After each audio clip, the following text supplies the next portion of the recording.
Halo sahabat Tempo, kembali lagi bersama saya Yuda Iqbal Maulana di acara Ngopi Sore, Ngobrol Inspirasi Sore-Sore. Acara ini bisa kalian nonton langsung di YouTube Tempo.co atau di Facebook Tempo Media. Dan di sini kita akan ngobrolin sesuatu mengenai hal-hal yang lagi ramai di sosial media ataupun di sekitar kita atau sesuatu yang menginspirasi kita di kehidupan sehari-hari. Dan sahabat Tempo, kalau ingin berdiskusi langsung dengan redaksi atau berdiskusi langsung dengan narasumber yang kita undang, silakan bisa bergabung di grup Telegram Tempo. Caranya gimana? Silakan klik di membership.tempo.co. Di situ kalian bisa pilih grup Telegram mana yang ingin sahabat Tempo masuki. Ada grup musik, ada teroka, ada nasional, gaya hidup dan lain-lain.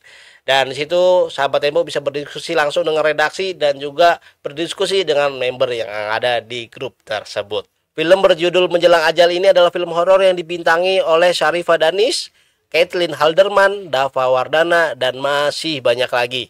Nah, penasaran sama film Menjelang Ajal? Sebelum lebih jauh kita ngobrol bersama para sutradara dan juga aktrisnya, kita tonton trailernya berikut ini. Karuhun ti jagat raya punten pituduh nyunkeun kahayaan saleresna.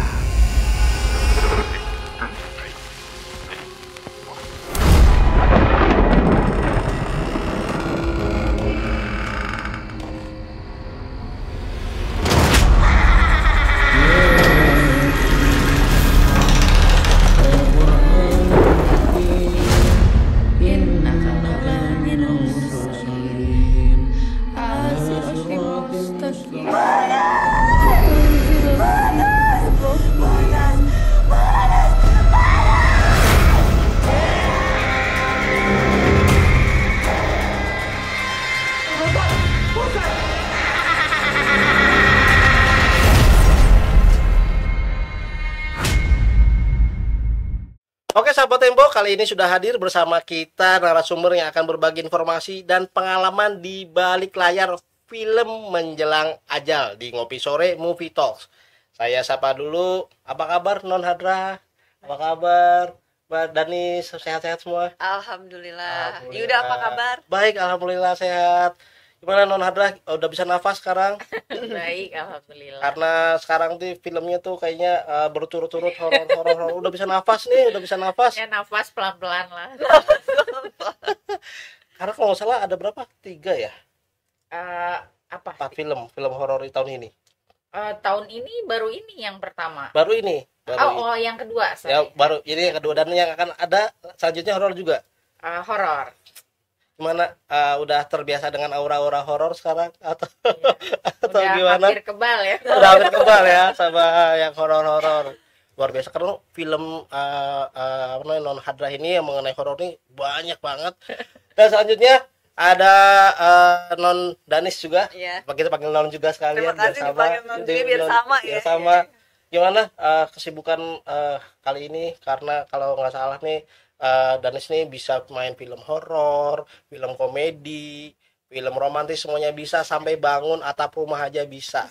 Karena jiwa kuli banget sekarang. Ada proyek apa sekarang sih sebenarnya? Proyek.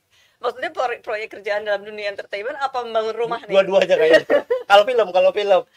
Kalau film sekarang ya lagi promo untuk Menjelang Ajal. Selain itu juga lagi mau ada syuting series ya. Series juga. Kalau proyek rumah? Project rumah ya itu sebenarnya itu kayak belajar penasaran pengen belajar yang kayak ya udah diimplementasikan aja gitu. Kan sekarang media belajar bisa dari mana aja ya gitu. Jadi kayak pengen tahu nih kalau misalnya ini kayaknya taman cakep nih kalau dipakein atap kokomesh ya. Cari tahu lah gitu gimana bikinnya, ya udah bikin gitu. Oke. Apa ada rencana mau bikin ini usaha kuli bangunan Why not? gitu? Enggak ya? Kenapa Konsultan gitu. Boleh bisa. Luar biasa, segalanya bisa loh. Ngeri banget nih. Kan di hashtag di Instagramnya tuh kalau nggak salah ibu-ibu jiwa Tukang. tukang, ibu-ibu jiwa tukang. Tapi kan emang saya rasanya itu jiwa tukang gitu, karena saya suka penasaran misalnya kayak ngechat nih ya, daripada nunggu tukangnya kadang-kadang suka ngantri atau nggak datang, udahlah sendiri aja gitu. Oke. Nah, karena sekarang di sini sudah hadir untuk promo film Menjelang Ajal, mau nanya dulu nih sama Non Hadrah nih. Mm. Eh, kan kalau nggak salah kan selain film horor juga mensutradarai film romantis juga, Drama. film drama ya, bukan romantis ya. Ya, ada romantisnya, ada sedihnya. Oh. Nah, apa sih kesulitannya apa namanya dibanding film drama? Film horor tuh lebih sulit apa lebih enggak sih sebenarnya? Sebenarnya sih ada kesulitannya juga, beda sama drama gitu kan. Oh. Kalau di film horor kan udah pasti ada dramanya Oh. gitu, tapi kita kayak memformulasikan gimana nih biar adegan ini nih serem gitu, jump scare-nya dapet gitu, terus entertaining secara audiovisual gitu. Jadi orang datang ke bioskop ya selain apa mengikuti cerita, tapi dia juga ngerasa kayak punya experience yang beda gitu secara audiovisual gitu. Itu sih tantangannya gitu. Dan maksudnya dari film ke film nggak bisa sama kan gitu tuntutannya. Jadi explore lagi nih secara teknis nih kayak gimana lagi gitu. Kan kalau film drama film romantis itu kan kalau misalnya sekalinya syuting cut itu kan oke, masih bisa gitu untuk continuity-nya. Kan film horor kan kayak misalnya ada adegan gore misalnya darah yang muncrat, terus misalnya nggak bisa continuity, bajunya kotor, itu kan lebih sulit gitu kalau misalnya bajunya salah gitu tidak Ya, continuity gitu. kalau itu sih udah pasti ya, maksudnya makanya kalau di horor tuh biasanya kita sebelum syuting ada workshop dulu gitu, workshop efek Oh, gitu. ada workshop. Iya, jadi maksudnya kalau misalnya ada adegan tusukan atau apa gitu kan, darahnya semana, itu kita latihan dulu sebelum syuting. Diukur dulu Gitu. darahnya ya. Diukur dulu semuanya, kebutuhannya, terus durasinya. Jadi pas adegan tuh pas gitu. Maksudnya jadi kalau bisa kita mempersiapkan itu semua, jadi pas ketika take tuh maksimal tuh 3 kali take gitu. Karena biasanya kalau berhubungan sama darah kita risetnya bisa 30 sampai 1 jam untuk ke setiap kali take. Makanya kita sih kalau bisa 1 kali take oke gitu. Makanya kita workshop sebelum syuting. Oke. Gitu. Itu darahnya bohongan kan? Darahnya Itu bohongan. Kan kalau agak susah gitu kalau darahnya beneran itu harus cari di PMI tiap hari kan. darah gitu. Dan Non Danis kalau nggak salah saya baca sih di sosial media katanya menolak untuk diberi julukan ratu film horor. Sebenarnya bukan menolak sih, maksudnya menolak tuh terkesannya tuh kayaknya harsh banget gitu. Nggak menolak juga, justru maksudnya pertanyaan kalau ditanyakan itu gitu sebenarnya di antara di antara mungkin jawabannya ada senang dan tidak senangnya lah ya. Senangnya ya karena saya merasa berarti hasil karya saya yang emang saya banyak berperan di film horor itu diapresiasi oleh beberapa orang gitu, sampai saya bisa dijuluki sebagai seorang ratu horor gitu. Tapi di lain itu saya merasa jadi beban buat saya gitu, karena saya merasa dengan julukan ratu horor ini saya ngerasanya wah berarti saya harus menjadi yang terbaik di genre ini gitu, dan itu menjadi beban buat saya. Sedangkan saya merasa saat ini banyak sekali aktris-aktris, aktor-aktor Indonesia yang produktif dalam film horor dan memerankan perannya di film horor dengan sangat baik juga gitu. Jadi saya merasa ya it's humble me aja gitu. Saya ngerasa saya belum pantas untuk menyandang gelar itu gitu. Iya, kalau salah masih menurut Non dan juga masih siapa namanya pemeran paling banyak film horor? Susana masih nomor 1. Masih nomor 1, tapi sekarang banyak juga kok aktris-aktris muda, aktor-aktor muda yang menurut saya gokil lah, Cil. Gokil, udah ini banget. Emang di tahun ini membintangi berapa film horor sih? Tahun ini sih yang mau keluar 4, tapi yang terdekat menjelang ajal. Menjelang ajal. Karena emang menjelang tuh dekat soalnya. Menjelang ajal. Oke, balik lagi ke Non Hadrah. Dari saya ini pencinta film horor sih. Saya itu pemburu film-film horor. Dan kemarin juga saya nonton Si Jin. Keren banget. Film horor yang tidak menunjukkan setan. Itu keren banget. Gore-nya dapet. apa sih inspirasinya kalau sekarang nih menjelang ajal nih, apa sih inspirasinya untuk bisa bikin film-film horor terus gitu tuh? Apa sih, apakah harus nonton terus ataukah nongkrong gitu sambil lu punya cerita horor apa gitu, apa gimana sih? Kalau di film Menjelang Ajal sih kebetulan kisahnya terinspirasi dari kisah nyata Oh, gitu. kisah nyata. Iya, maksudnya ada orang yang kita kenal gitu dalam satu keluarga, terus eh, mengalami kejadian yang hampir serupa gitu. Terus dari situ ternyata cerita itu banyak relate sama banyak orang gitu, bukan cuma keluarga ini doang yang mengalami kejadian seperti itu gitu. Kayak misalnya eh, ada orang punya rumah makan gitu kan, terus rumah makannya tiba-tiba sepi atau kok orang pikir tutup apa, dan itu di mana-mana gitu. Termasuk salah satunya asisten sutradara aku kan ibunya punya rumah makan di Banten, di Anyer gitu. Itu dia beberapa kali tetangganya bilang kok tutup warungnya gitu, abis liburan ya, abis keluar kota ya, padahal mereka buka setiap hari gitu. Dan akhirnya minta bantuan orang pinter, ternyata ada yang tutup gitu. Dan itu ternyata banyak banget kejadian, bukan cuma di daerah doang, ternyata di kota pun kayak gitu gitu. Kalau bahasanya orang-orang yang berhubungan sama alam gaib gitu ya, kalau misalnya ada satu jalanan ada banyak rumah makan gitu, itu yang di atas perang banyak gitu.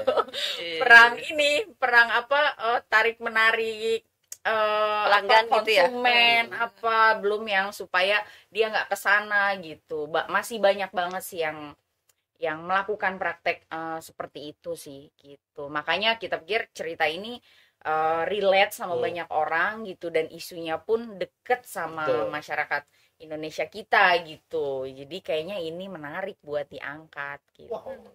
Saya sebagai orang Cirebon mengiyakan bahwa hal-hal kayak gitu ramai di dunia kita ya, di Indonesia terutama, tentang makanan ada yang katanya kalau memanggil makanan itu harus pakai kendong-kendongan biar orang-orang datang, ada yang katanya pakai eces kuntilanak. Ternyata eces kuntilanak bikin laris, saya baru tahu. Enak kayaknya eces kuntilanak. Kan emang di karakternya sini kan seorang ibu Sekar kan yang diperanin sama Danis. Dia punya rumah makan gitu. Rumah makannya tuh di beberapa bulan terakhir tuh sepi gitu. Nah, ternyata kita baru tahu ternyata si Sekar ini punya sesuatu untuk yang selama ini bikin rumah makannya tuh rame gitu. Saya tahu itu. Pasti pakai Facebook Ads. Bukan ya? Bisa itu ya, pakai Facebook Ads. Gimana ya supaya Facebook Ads supaya ketutup ya gitu. Susah itu. Terus sekarang kayak bisa diatur ya. Bisa diatur. Nah, balik lagi ke Non Danis, tadi mengenai karakternya sebagai Sekar, dan di karakternya juga di banyak film lain. Sebenarnya kembali lagi pertanyaan, apakah ada perbedaan itu mengenai bermain di film horor atau film romantis atau di film komedi, itu ada nggak sih? Kalau buat saya sebenarnya nggak ada perbedaan, sama aja. Hanya mungkin kalau memang bermain film horor emang fisik itu harus prima. Harus prima karena kan banyak adegan-adegan yang lumayan menguras emosi, terus harus ada adegan-adegan fisik. Jadi fisik aja sih yang harus dijaga. Sama berarti itulah alasannya nama Nukang ya. Sekalian latihan ya, latihan fisik, bener juga ya. Oke. Itu alasannya, itu alasannya Nukang tuh biar fisiknya terjaga. Betul. Otot terjaga. Terus juga mungkin kalau nggak salah, aku lihat trailernya kan, trailernya itu make upnya itu kan luar biasa, kayak tebel banget itu. Takut nggak sih kalau misalnya lagi acting itu ngerusak make up gitu? Takut lah, maksudnya kan maksudnya film kan memang kerja sama tim ya. Kadang-kadang kita juga emang mau nggak mau harus menjaga make up gitu supaya nggak diulang-ulang kan jadinya gitu. Kan kita pakai masker aja kan, mau ketawanya takut retak kan. Itu benar-benar harus menjaga ya. Iya, tapi mau nggak mau ya kadang-kadang kan memang ekspresi harus dikeluarkan sekali juga gitu. Jadi harus ada kompromi antara aktor dan makeup efeknya dan ya sutradara juga. Oke. Kalau misalnya disuruh milih sih sebenarnya, karena saya melihat di Nonani sih bisa semua karakternya di film apapun ya. Pilih komedi. Masa sih kamu kata siapa? Iya, aku Salah nonton film. infonya. Iya, oke terus. Aku nonton kok. Iya. Kalau salah ya udah aku cari lagi. Iya, bercanda terus. Oke. Lebih suka film horor, komedi atau romance? Nggak ada, semuanya suka. Semuanya. Semuanya suka. Memang mungkin sekarang emang banyaknya lagi main film horor gitu, tapi kalau ditanya milih yang mana semuanya suka. Semuanya suka. Hmm. Oke. Baik lagi. Diplomatis nggak jawaban Ini gue? sangat diplomatis sekali itu. Tempo ya. Ya, betul. Sudah menjadi politisi ya. Itu jawaban boleh, semuanya suka. Tergantung tawaran yang mas. Tapi nggak semuanya diterima kan. Harus di Iya. Pasti, iya. Disortir Maksudnya dulu. ya pasti cerita, karakter. Kadang-kadang kan mungkin juga takutnya penonton ngelihat karakter saya yang itu aja jadi kayak bosen gitu, kayak Sharifah Danis pasti gini-gini aja gitu kan. Itu juga harus di-maintain gitu. di-maintain. Luar biasa sekali cerita yang bisa Tapi kita di terima. film horor ini sih menurut aku, maksudnya bukan karena aku sutradaranya, Oh, bukan. bakal ngelihat Sharifah Danis yang berbeda dari film horor yang lainnya sih, karena sisi dramanya sangat kuat banget gitu. Maksudnya bukan cuma horornya aja gitu, tapi keaktoran, maksudnya scene dramanya pun sangat kuat. Karena kan sebagai Jadi seorang ibu kan, ada yang ragu loh ini. sebagai ibu mungkin akan beda lagi ya acting yang ditampilkan oleh Non Danis ini. Baiklah sahabat Tempo, kita akan kembali, tapi setelah ini ya kita akan ngobrol lagi karena banyak obrolan seru yang bakal kita lanjutin setelah ini. Kita akan lanjutin ngopi sore setelah jeda berikut ini.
Tempo mempersembahkan podcast Apa Kata Tempo, sebuah podcast dari redaksi Tempo yang mengulas opini dalam perbincangan santai namun tetap tajam. Tidak hanya itu, podcast ini juga mengungkap cerita di balik berita bersama pemimpin redaksi majalah Tempo. Jangan lewatkan episode terbarunya yang tayang setiap hari Rabu di podcast.tempo.co atau platform podcast favorit Anda.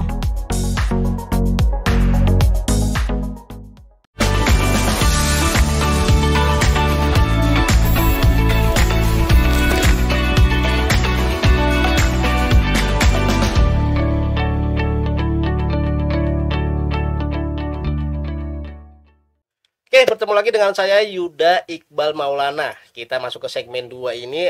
Segmen 2 inilah segmen terakhir dari acara Ngopi Sore ini. Kita akan lanjut kembali ngobrol mengenai seputar di balik layar film menjelang ajal di Ngopi Sore Movie Talks. Kita ngobrol nih dengan Non Hadrah nih. Kalau tadi kita udah sempat singgung bahwa Si Jin itu adalah film dari Turki ya? Iya, Film. remake. Oke. Nah, kalau film yang ini, film menjelang ajal ini, sebenarnya ada nggak sih spesifik?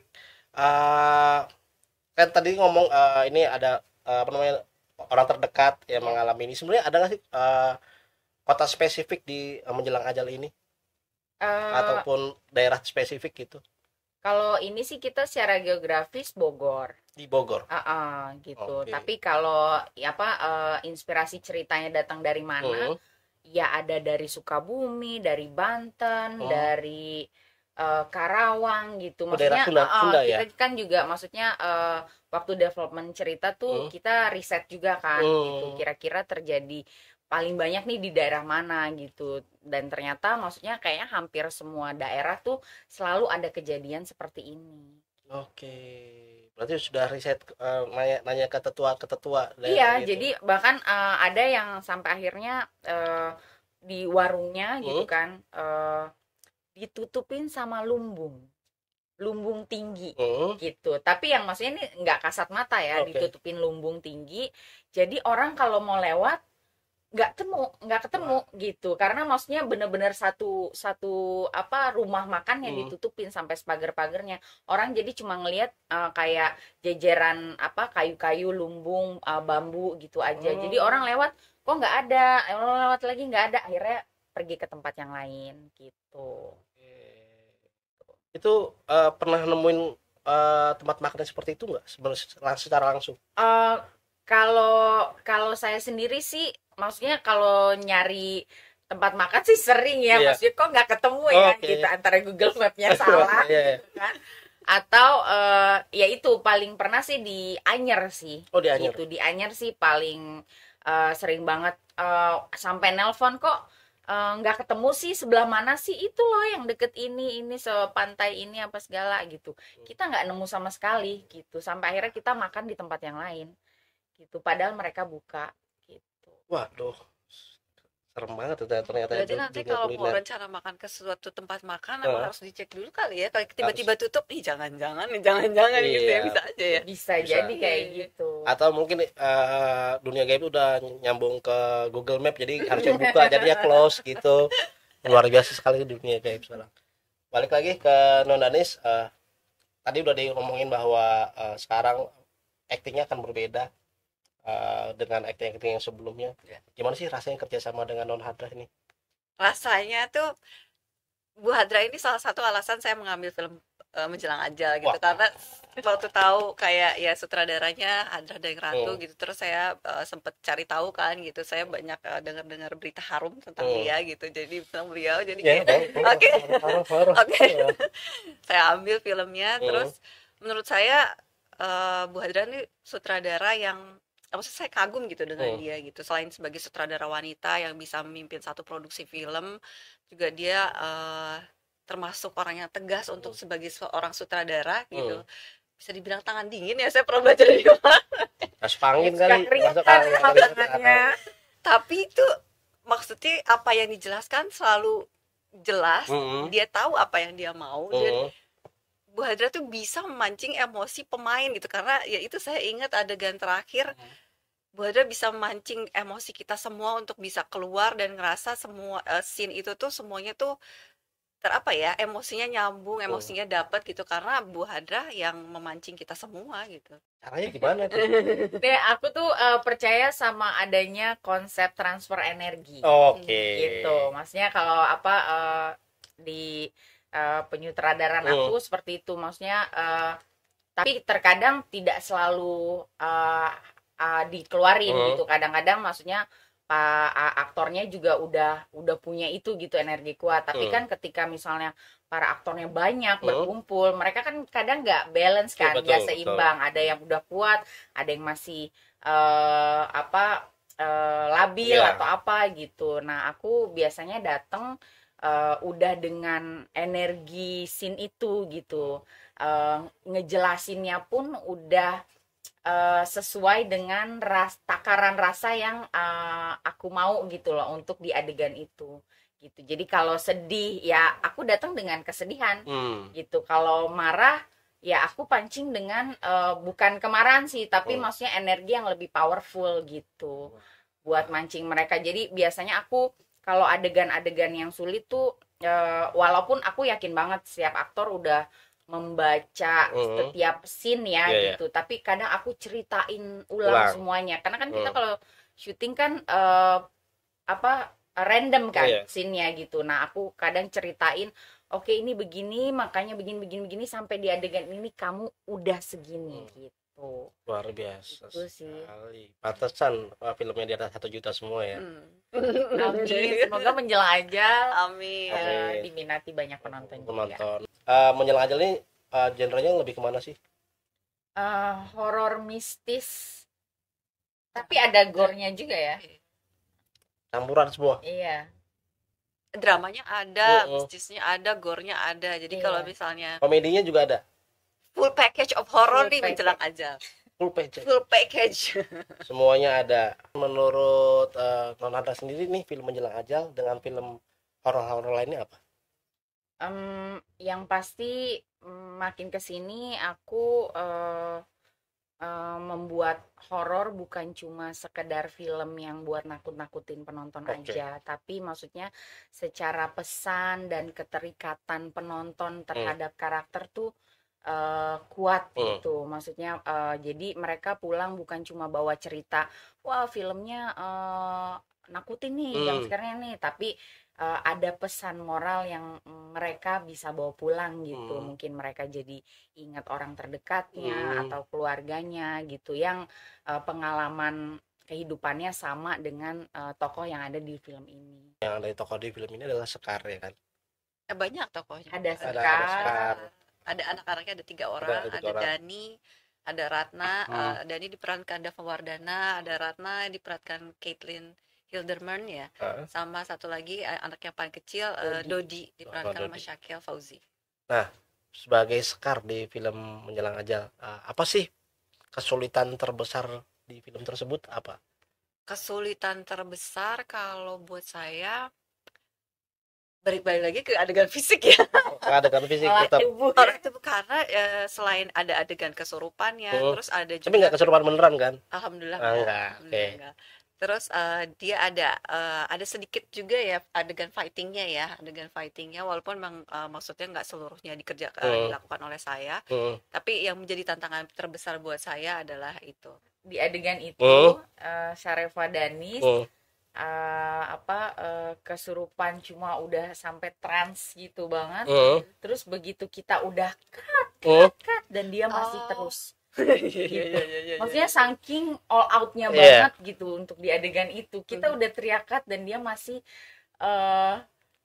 Masih masih kesurupan. Masih ada di adegan itu gitu loh. Oh, Karena ada maksudnya adegan di itu. sini kan adegan kesurupannya juga maksudnya intimate gitu dramanya gitu. Jadi bukan cuma sekedar kesurupan yang teriak-teriak aja gitu, tapi ada perasaan itu gitu. Nah, ketika berteriak penuh perasaan itu, nah padahal maksudnya kita udah cut, tapi dia masih terus ke bawah gitu, saking terlalu melekatnya. Saking terlalu melekatnya Kadang- karakter tersebut ya. Ya, kadang mungkin itu karena adegan itu betul kata Bu Ada tadi mungkin terlalu intimate, ada selain fisik yang harus dikeluarkan juga saya harus mengaktifkan si emosinya juga gitu. Jadi mungkin karena terlalu nggak tahu ya, terlalu into ke scene-nya gitu. Jadi kayak untuk diberhenti itu terkadang bisa susah kalau buat saya ya sebagai seorang aktor gitu. Pas Dan buat itu melelahkan banget. dan waktu Bu Hadra bilang cut itu either nggak tahu mungkin saya nggak dengar atau gimana gitu, jadi kayak ya udah terusin aja Tapi gitu. kita mikirnya agak ketakutan. Iya. Ini kenapa dicegahkan kesurupan gitu beneran kita yang berat, kesan ngecekin Dani takutnya maksudnya ketika dia teriaknya udah bukan dia gitu. Iya. Kita sempet deg-degan gitu, taunya oh enggak dia memang maksudnya fade outnya tuh rilis, Yes. Emosinya tuh nggak bisa Nggak langsung langsung, tek ya. gitu, karena terlalu powerful banget Iya. emosinya gitu. Jadi pas acting, wah, udah, oh ya, nggak gitu ya, udah harus, selesai gitu. Tapi itu memang challenge-nya, maksudnya menjadi aktor untuk film horor tuh berat sih menurut aku, karena dia bukan cuma harus konsentrasi pada scene drama aja gitu kan, tapi harus bersinergi sama tubuhnya juga ketika bergerak, terus olah tubuh, gerakan-gerakan yang kalau tubuhnya tidak siap belum tentu bisa gitu loh menahan gerakan itu, apa semuanya, suara ya kan, teriakan, maksudnya pernafasan perut gitu. Jadi kayak full package buat aktor ketika memerankan film horor gitu.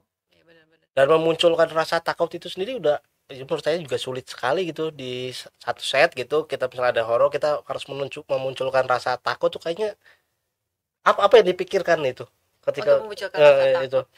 Biasanya tergantung, kalau buat saya bisa saya mengingat-ingat apa yang membuat saya takut, atau bisa juga pakai teknik sih kalau buat saya. Biasanya kan dengan pernafasan juga bisa terlihat kita. Kan yang penting kalau buat actor tuh how to make people who watch us believe gitu Iya, kan. Gimana betul. buat penonton percaya apa yang sedang terjadi dengan aktor Betul, itu betul. gitu. Ya salah satunya itu bisa dengan teknik atau bisa mengingat apa yang pernah bikin kita takut gitu. Saya langsung Nggak pernah bayangin takut gitu. ya. Langsung Coba ingat-ingat kebayang. ya apa yang pernah bisa bikin Yuda takut. Akhir Tapi takutnya nggak harus selalu akhir bulan takut ya. Takut gitu. Di film Menjelang Ajal Oh. nih maksudnya cangkupan konflik karakternya tuh banyak gitu. Maksudnya misalnya ada Sekar sebagai seorang ibu, Iya, betul, bagaimana dia menjalani hidupnya Oh. gitu. Kalau misalnya penonton cowok kayak Yuda gitu Iya, ya. kan, ada refleksi karakternya tuh ke tokoh Dani gitu kan.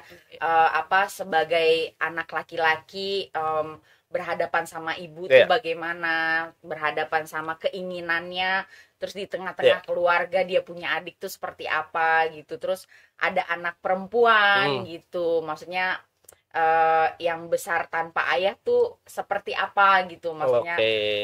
kayak gitu, maksudnya dia harus ada di rumah kayak gitu, jadi maksudnya penonton Campur aduk emosinya. ya gitu, maksudnya buat penonton yang remaja perempuan refleksi karakternya ada, dewasa ada gitu, anak kecil pun si tokoh Dodi juga ada gitu. Jadi maksudnya menurut aku ini bisa ditonton untuk apa bareng-bareng gitu. Ya harapannya bisa relate dengan karakter, bisa relate dengan penonton dari berbagai macam karakter dan umur ya. Iya. Bagi saya pribadi sih dengan premis rumah makan yang ditutup-tutupi dengan apa namanya, cara-cara gaib, lalu penglaris juga pakai cara gaib, itu sudah cukup relate untuk masyarakat Indonesia ya. Apalagi ditambah layer-layer kerelatean masing-masing karakter, itu kayaknya luar biasa sekali, mantap, keren.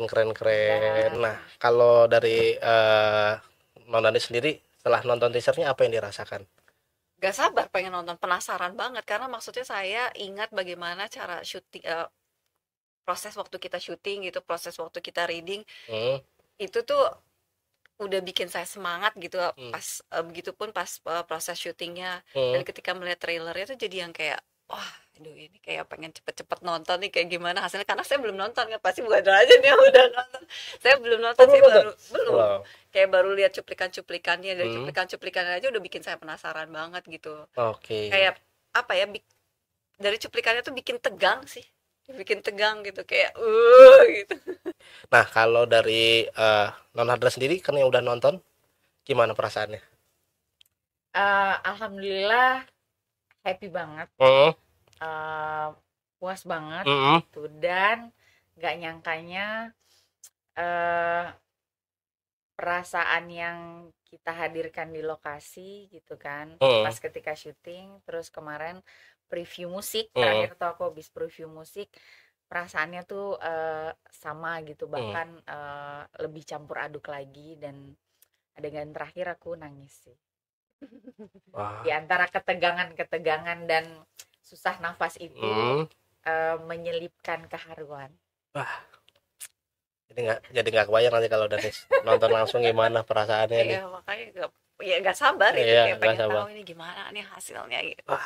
Mudah-mudahan hasilnya sesuai yang diharapkan dan lebih baik mungkin dari perasaannya, jadi yang nonton banyak, perasaannya tersampaikan, dan juga akan menjadi mungkin salah satu film horor terbaik di Indonesia nantinya. Dan harapannya membekas sih. Penonton yang keluar dari bioskop itu ya bisa dapetin apa yang pengen disampaikan oleh kita semua gitu, nyampe ke semua penonton. Amin, mudah-mudahan.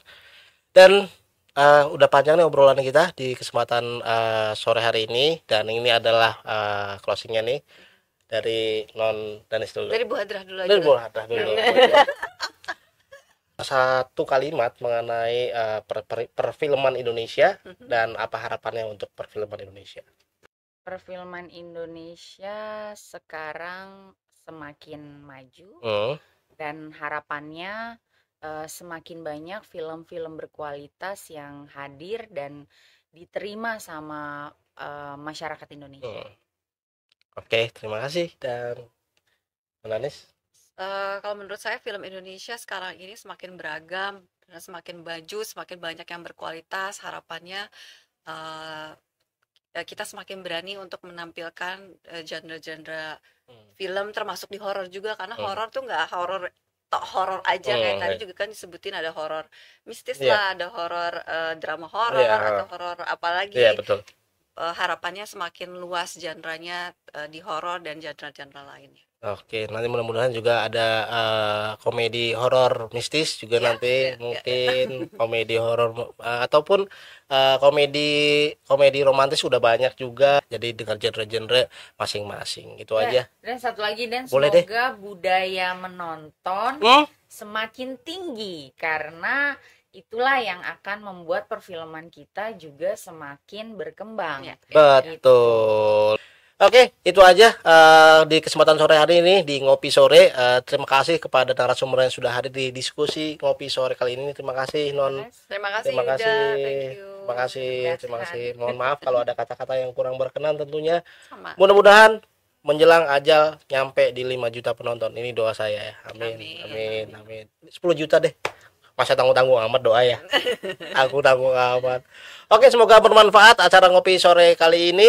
Sampai di sini aja saya Yuda mengucapkan terima kasih, dan buat para sahabat Tempo.co jangan lupa follow akun IG Tempo.co dan kunjungi website Tempo Media di www.tempo.co. Selalu baca Tempo setiap hari.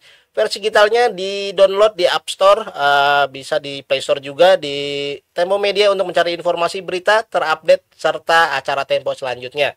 Bagi sahabat Tempo yang ingin berdiskusi dengan redaksi Tempo, bisa bergabung di grup Telegram komunitas pembaca Tempo dengan klik membership.tempo.co.